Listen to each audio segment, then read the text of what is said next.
Kaya nga yung pagkain ng mga katropa, no, duck layer tsaka darak, siyempre haluan mo siya ng tubig, pero yung saktuhan lang. Ayan, yun ang kasi pag yung isa kasi, yung isang gulong tatapon. Ay mga katropa, pagmasdan yung mga katropa yan. Yan. Kaya ang ginawa ko, dalawa yung pagkainan nila. Yan isa. Tapos ito naman po mga katropa, yung siyempre may di mawala yung kanilang vitamins. Pero sa isang araw, isa lang, tapos sunod dito tubig na. Bali 3 kutsara pong vitamins nito. Yung siyempre pang ng mga sakit-sakit, pampalakas. Ayan po. Ayan. Ito, ginawa ko yan, DIY ko po yan. Mineral naman. Kasi yung unang gawa kaya yung unang binili lang namin dyan sa okay lang yung pang manok, pero mga ganitong Peking duck, kailangan mo siyang medyo malaki, matagal maubos. Kasi lakas ang minom ng tubig. Kaya pira usog mga katropa. Awan na siya, laki na. 1 month pa lang ang 2 weeks. Ayan mga katropa, pagmasdan nyo. Ayan. Ayan Yan po yung ginawa ko ng liguan nila kasi siyempre lalo ngayon tag-init. Diyan sila nainom, minsan dito yung vitamins. Minsan diyan sila naliligo. Ayan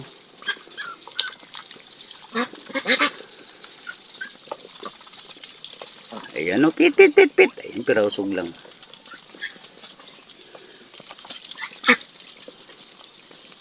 Kaya siyempre sa umaga, mga ganitong oras, alas 6, wala na, maghahanap na ng pagkain. Doon na yan, nakabuan man pa lang, may mga katropa, kumpleto na yung kanilang balahibo.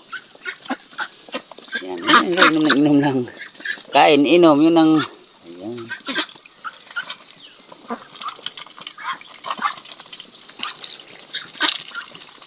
Siyempre nakakatuwa, matanggal yung pagod mo.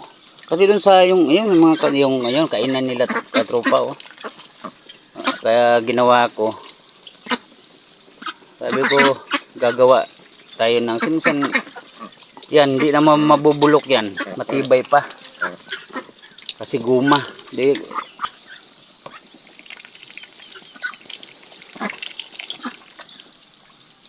yan, nasanay na sila sa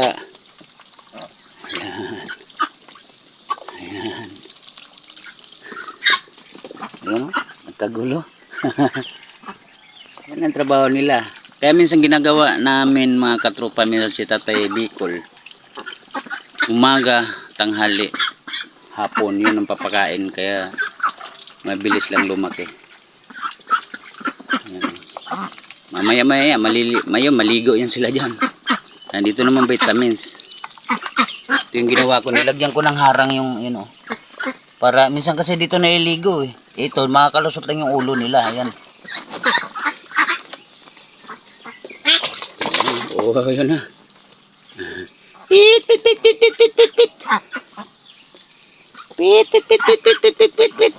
Ayan, nasana na sila sa akin.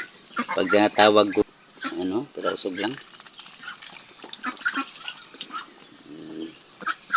Hindi, ayan, yung pagkain nila katropa, ayan Ayan. Ano yan, kasi pagka puro duck layer yung medyo may kamahalan na rin sa ngayon. Kaya siyempre haluan mo ng darak para tas takal-takal din kasi kuntuduhan mo aking bagay rin kasi okay lang sana kung makapatubo tayo ng Madre de Agua. Yun, maganda yun. Pero meron tayong tinanim dito na Madre de Agua, 2 binigyan din sa amin, 4 na piraso, 2 lang nabuhay, pero sana mabuhay pa. Yan, yun ang nakakatuwa. Ayan busog na, mapainit-init na yan sila. Tapos pag nainitan, maligo, yun ang trabaho nila. Ayan, inom na sila mga katropa. Ayan Ayan sila kumain. Ubos.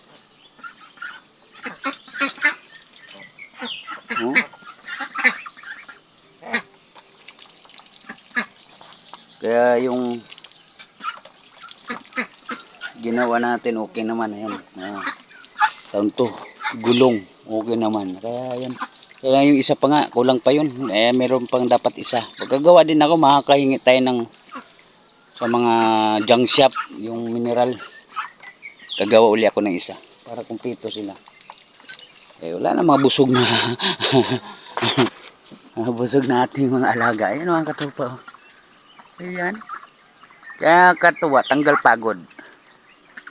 Kaya laking bagay na may mga ganitong alaga. Miskin sa inyo ngayon, sa likod ng bahay, ganyan. Pwede kayo mag-alaga. Tsaka hindi naman siya mahirap alagaan. Madali lang siya alagaan. Basta may, siyempre pagkain, may tubig. Yun naman importante sa kanila eh. Ayan, binalikan nila ulit yung pagkain nila. Oh. Basta may tubig lang. Sapat na tubig yan, pagkain. Madali lang sila palakihin. Siyempre, meron din kasamang vitamins. Ayan, ligo na mga katupaw. Ayan ang trabaho nila. Ayan, ligo-ligo. Ayan, pagkatapos kumain, ligo. Ayan sila. Liligo yan, oh. Siyempre, yung pagkain kasi mga katrupa, mainit eh.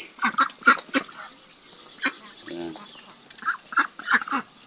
Kaya takal-takal yung, mas lamang yung, siyempre makakatipid tayo, mas lamang yung darak. Sa duck layer. Ay, duck layer, meron naman din yan siyang vitamins, kumpa yun, oh.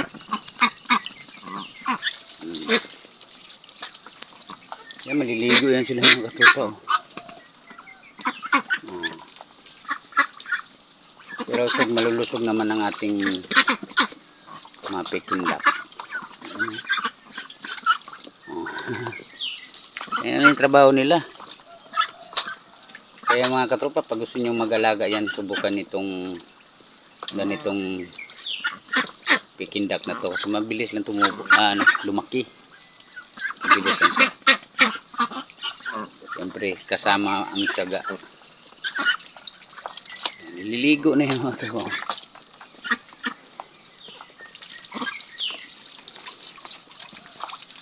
Yun, oh. Yung iba yun, bagong ligo. Yung gawa nila.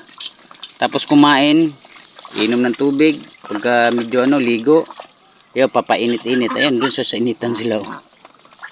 Ayan, oh, naghanap na pag.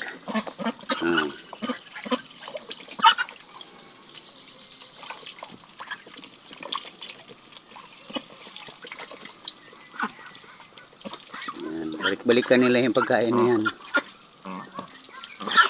Isa naman.